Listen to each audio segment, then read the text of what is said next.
Hey, welcome to the Resolve Podcast, episode number 33. I'm Carly Tizano, a New Year's resolution coach obsessed with all things goal setting, personal development, coaching, and of course, resolutions. One of my biggest goals is to help you reach yours. I'm here to provide the tools, support, and inspiration you need to reach your goals this year and every year, and to feel supported every day along the way.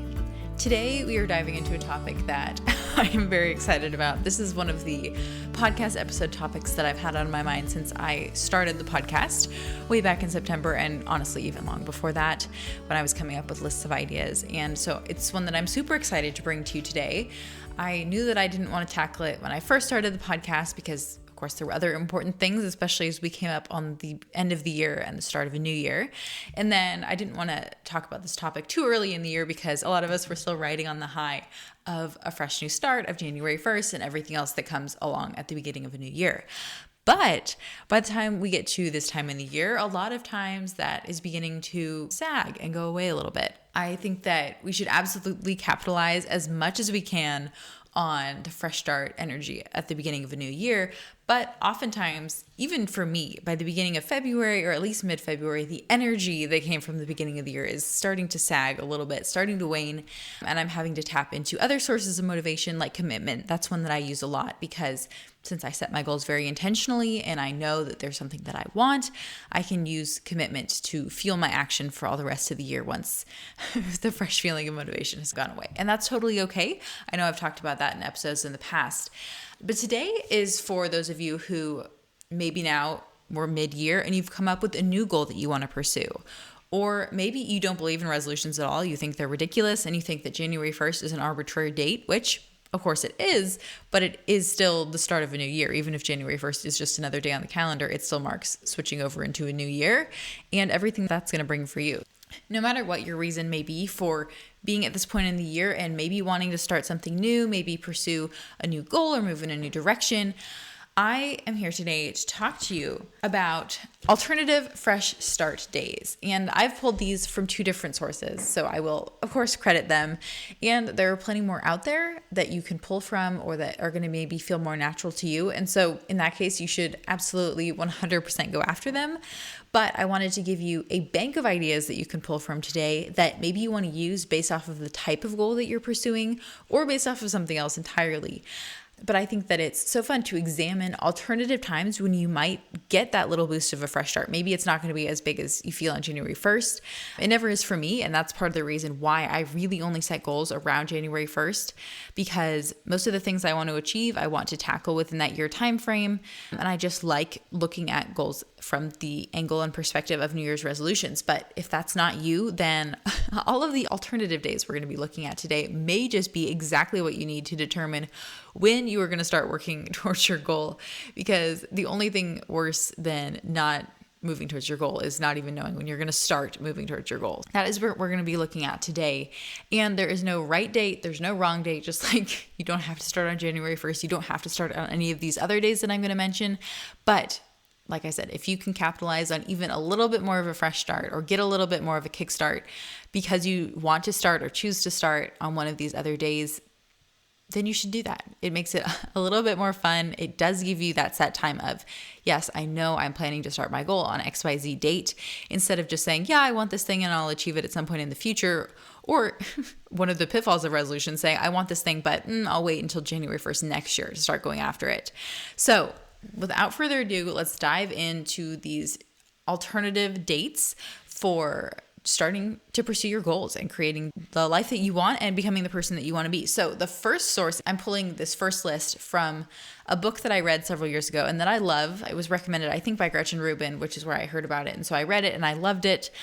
And it was the first time I came across a completed list or a collected list of other days to consider when you are starting to pursue a goal or go after something that you want. So this is from the book When: The Scientific Secrets of Perfect Timing by Daniel H. Pink. It's one that I've read several times, and every time I take something new away from it. And it's just completely fascinating Daniel Pink, I have talked about him before on the podcast because he wrote a book recently about regret that I read and I enjoyed. And I've said this about him before, but he is a lot like Malcolm Gladwell or Dan and Chip Heath in that they take a general idea and then they do a lot of research and distill the ideas down and generally make the concept somewhat practicable for you to apply the idea or the concept in your day-to-day life. But I think that Daniel Pink is someone who does it to the next level than any of the others. And I've always just enjoyed his writing, and maybe it's his topics, maybe it's his research, maybe it's his application, but probably a little bit of both and probably in different quantities in different books, but he just does it very well.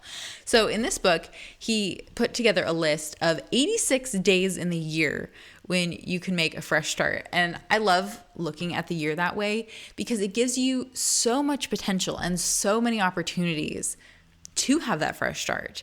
A lot of them are recurring, so of course it adds up to 86 days in the year pretty fast, but when you can think of it that way, you're coming up with a fresh start day at least once a week. As you'll see in just a minute, that's pretty natural, but I think that's so exciting. And you have the opportunity to pick any one of those 86 days, or honestly, any one of the 365 to just get started. He talks about them as being temporal landmarks that you can use to fashion a fresh start.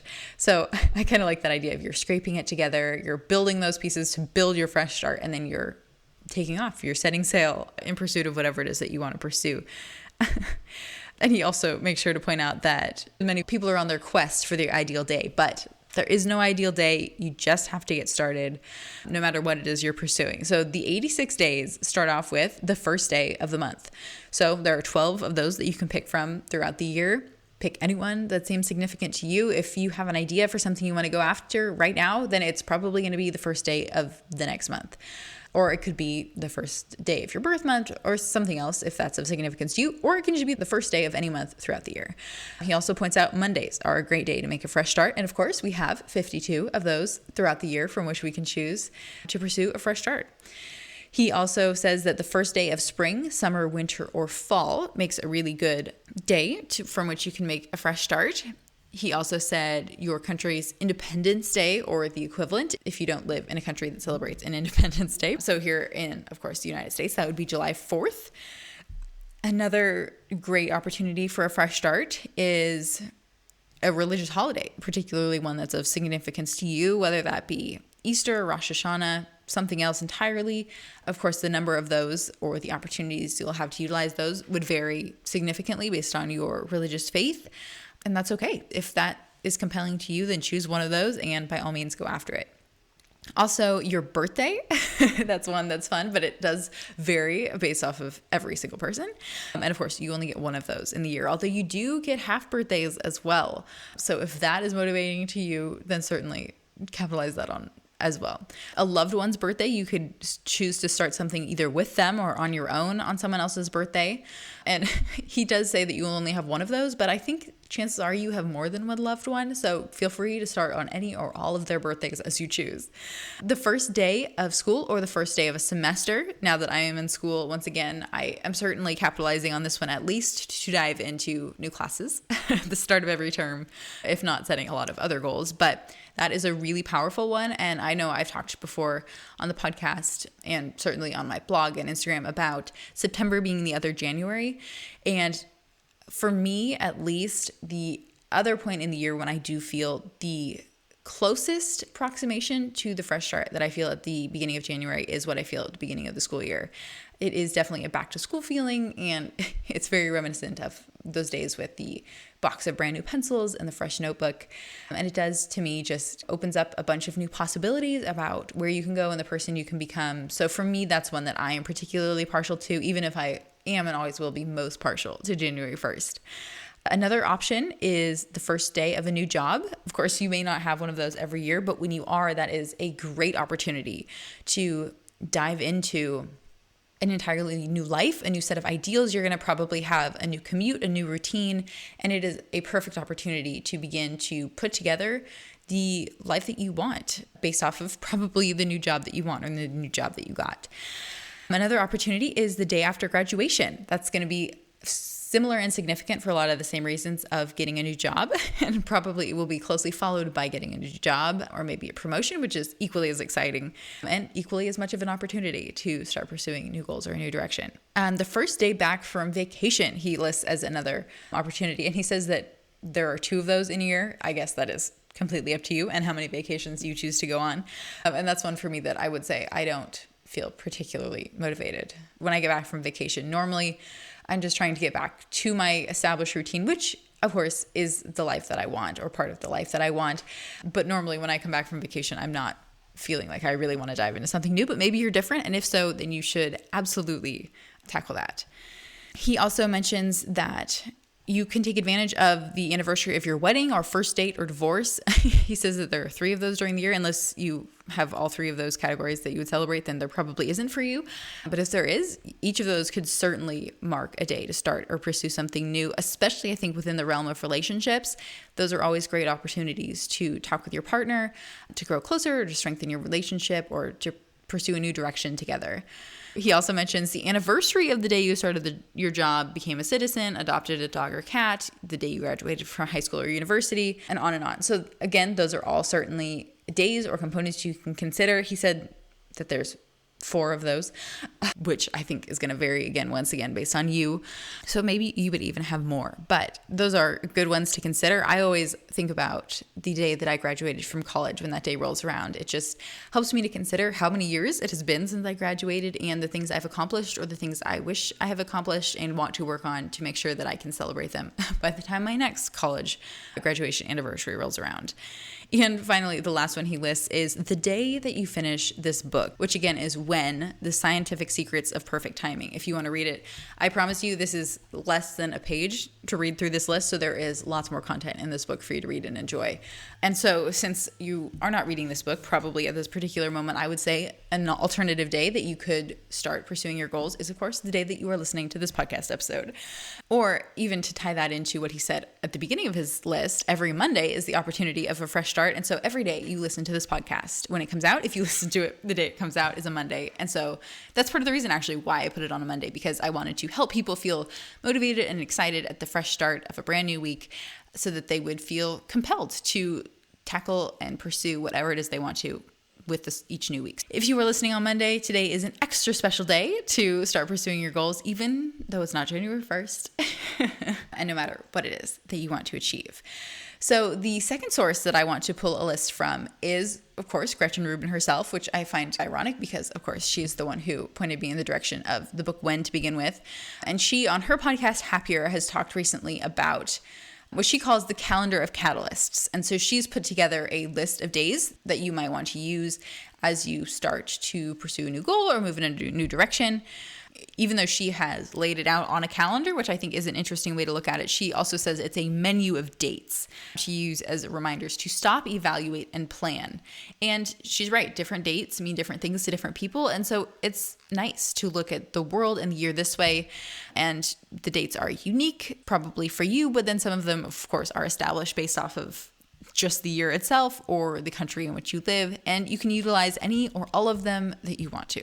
I'll go through her list. There will be some overlap, but she does have some different ones, and I wanted to frame it this way too, because sometimes a different way of looking at something helps you to perceive it differently or consider it differently. So I'm going to go through this list that she has come up with and released. And again, it's the Calendar of Catalysts by Gretchen Rubin. So of course, the first date on her calendar is January 1st, New Year's Day.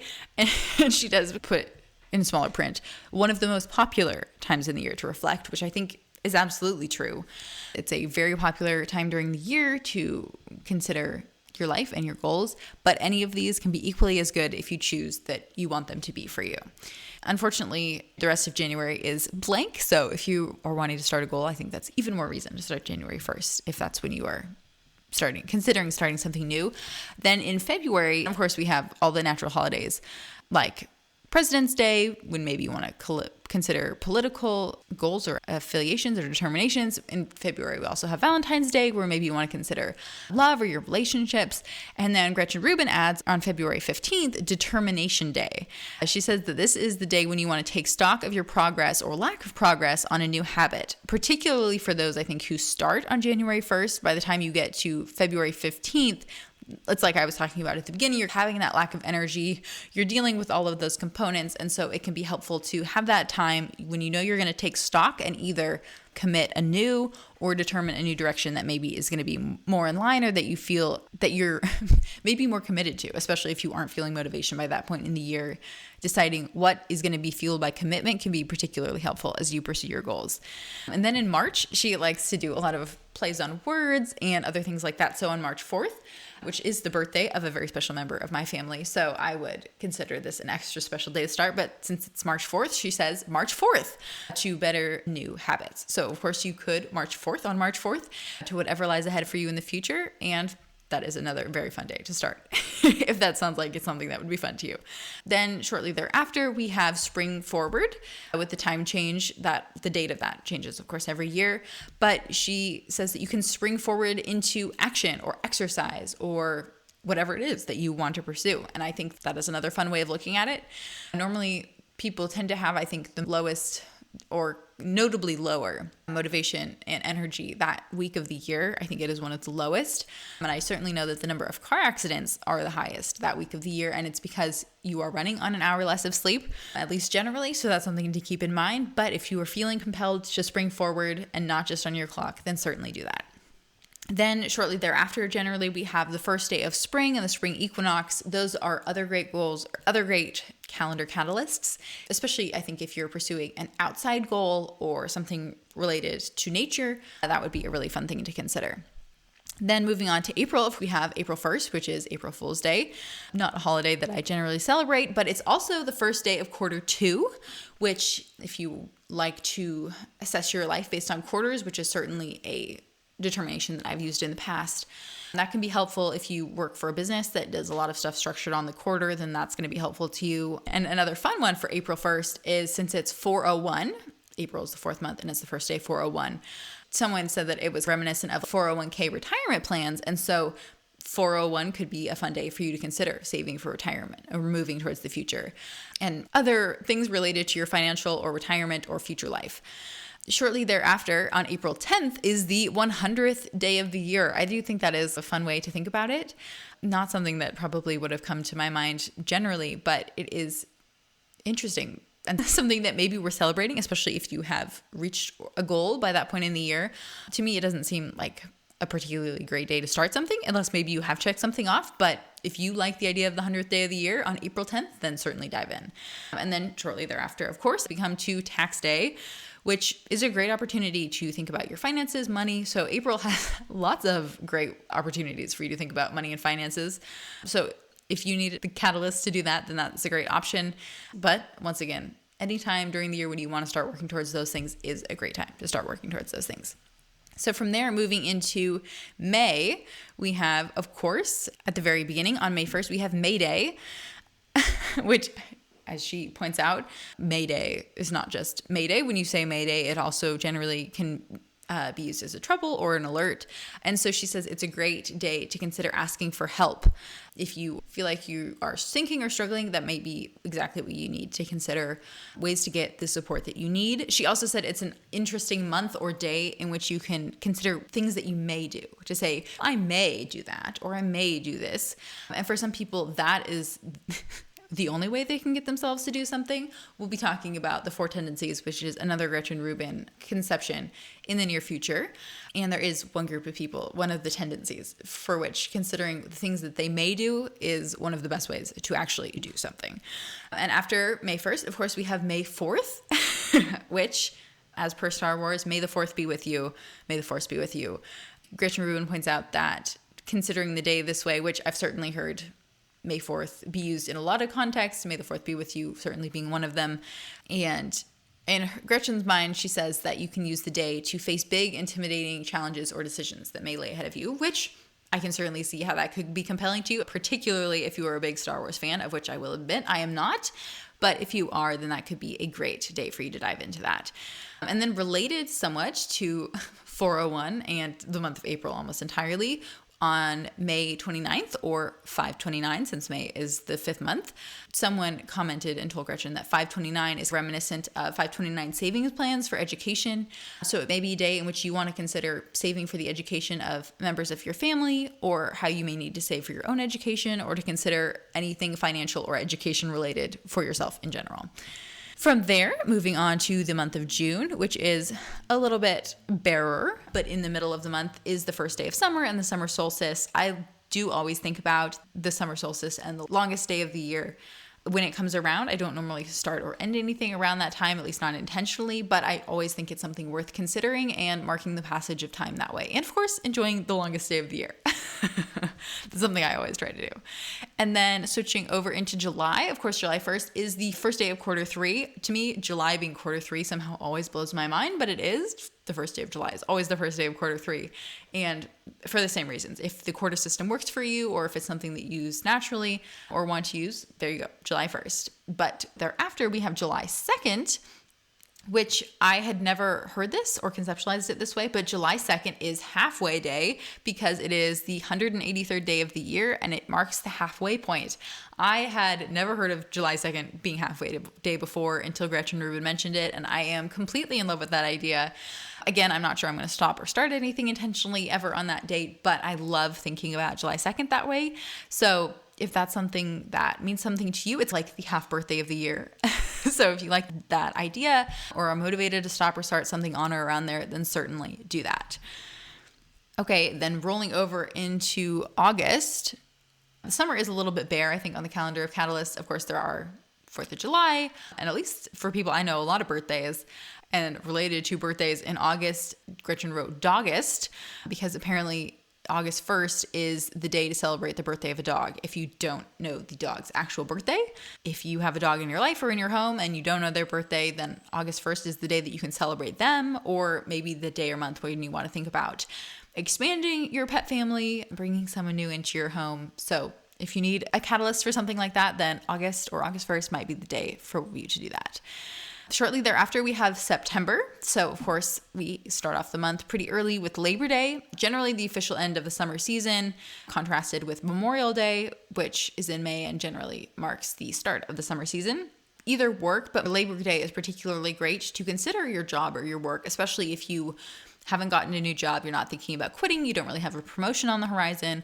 Labor Day, since labor is related to work, it's an awesome opportunity for you to think about and consider your work life and any changes that you may want to make related to that. And then shortly thereafter, generally the next day is Reentry Day, where generally either that day or the next day, kids and individuals are generally going back to work and school, at least after the long weekend and maybe after the summer. So that can be a day that is difficult, but certainly worth celebrating. And it ties back into September being the other January. If you're going to start something that day or around that time is a particularly great time to do so. Then closer to the end of September, we have the first day of fall and the fall equinox. So that is another great thing to celebrate, particularly if you have a nature or outdoor related goal, although at least where I live, that's about the time you're going to have to start thinking about bringing outdoor related goals indoors. But luckily for us, generally through the end of September, you're probably good to be spending time outside. Then we have October, which of course the first day of October marks the start of Q4. And as I talked about way back in episode 3, I talked about the last 90 days of the year because I generally find that conception of the last quarter of the year to be much more beneficial, to think of all of the days that you have individually instead of like just the last 3 months. So you can consider this as quarter 4, or you can think starting in October about just the last 90 days or around there based off of which day you're thinking about it. Then, of course, we have Halloween and other holidays surrounding that.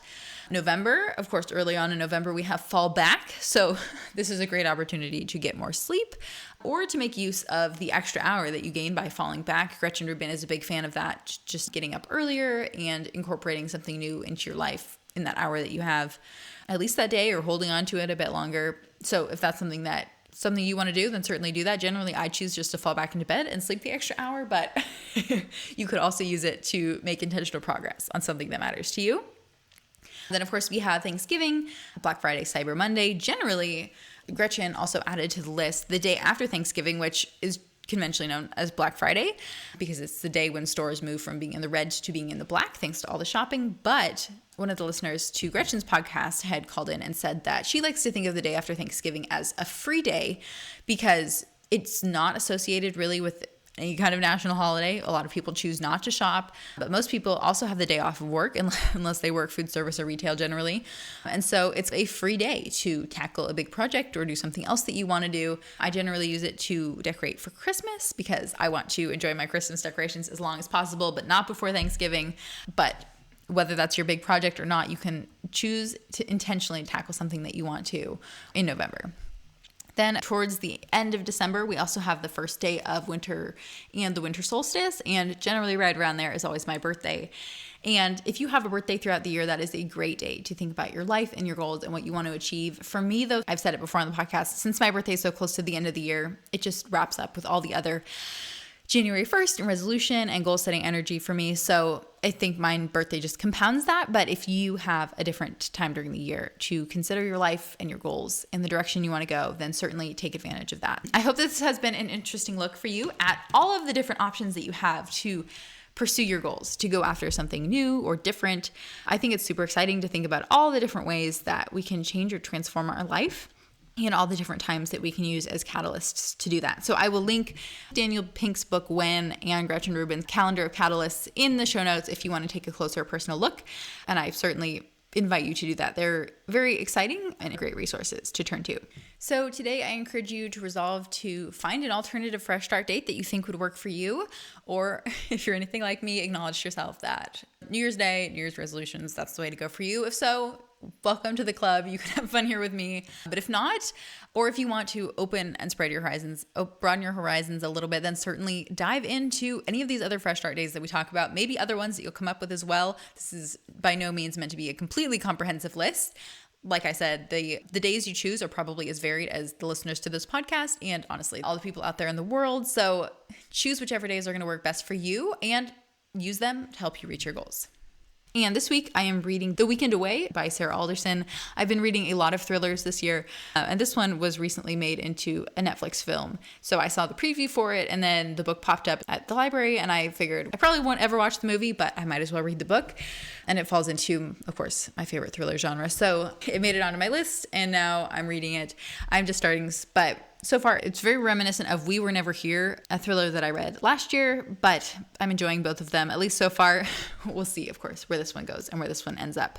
And today I want to toast having my book out to my preliminary readers. I've gone through several rounds of edits with this book, but now this is the first time I've really given it out to a wider scope of readers to get their feedback before I move on into the publication process. And it's so exciting to have that done and out there and to be getting their feedback. It's so fun to see how this book has come to fruition in ways that I guess I always knew that it would, but that have taken a lot of time and effort and energy along the way.